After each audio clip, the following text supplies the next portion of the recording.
My name is Michael Lin. I'm a field validation specialist with Sorenson Forensics.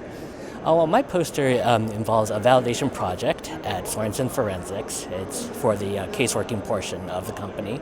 It involves a new quantitation DNA kit from Promega Corporation.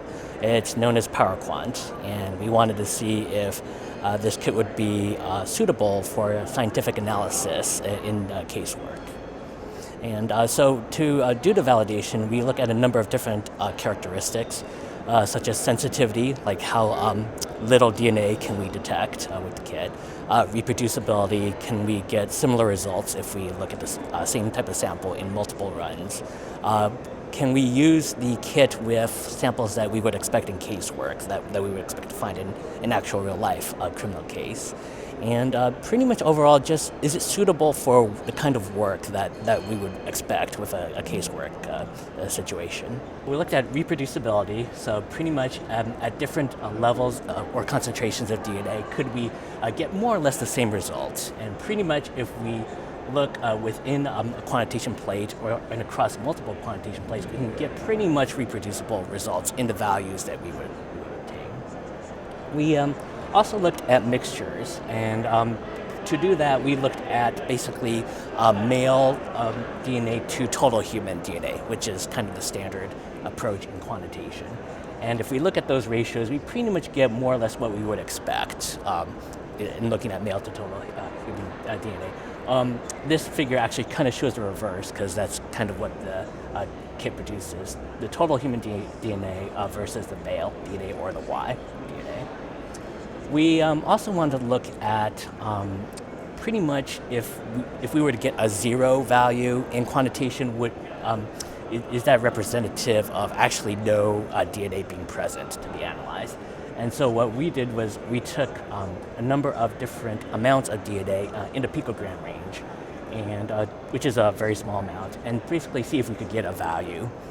Down to about 1.3 picograms, we could pretty much reliably detect DNA being present. Starting at about 0.4 picograms and lower, we get these undetected values, basically saying that there's no DNA being detected. And so that gives an idea kind of the sensitivity of the system.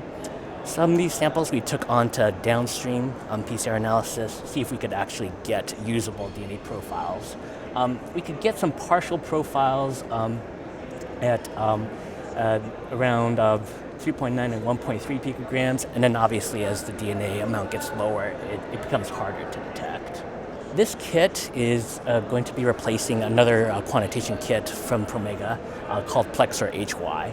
And so what we did was a comparison to see if what the different results between the two kits are. So this graph kind of shows that comparison between PowerQuant and Plex or HY.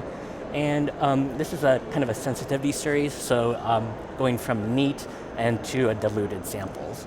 And more or less the results show approximate values between the two, so kind of similar. There are differences, we would expect that, but nothing major in between the two. And then because this kit is going to be used in a process called YScreening, which is a process to detect male DNA as a method of looking for something that might be useful in the case, as opposed to looking for something directly like sperm cells or something like that. I took some mock YScreening samples, so semen mixed with female epithelial cells, and tried to see if we could adapt that to the YScreening process. And so in YScreening, what's done is there's a small amount of the sample, a snippet of a swab, that would be quickly extracted, and then one would try to look for the male DNA being present. And so that's what this column in this table shows, looking for the male DNA being present. And then another quantitation, once I would go back and take the actual sample, we would take on to further analysis. And then further downstream, the number of usable genetic locations that we could get a profile at. And so from this analysis, what I kind of concluded was that at around 0.0092 nanograms per microliter, or about 9.2 picograms per microliter at YScreening, we could have a really good chance of getting a male DNA that might be usable in a case. Short of that, it might be necessary to go back and consume the sample to try to maximize the chance of getting a profile.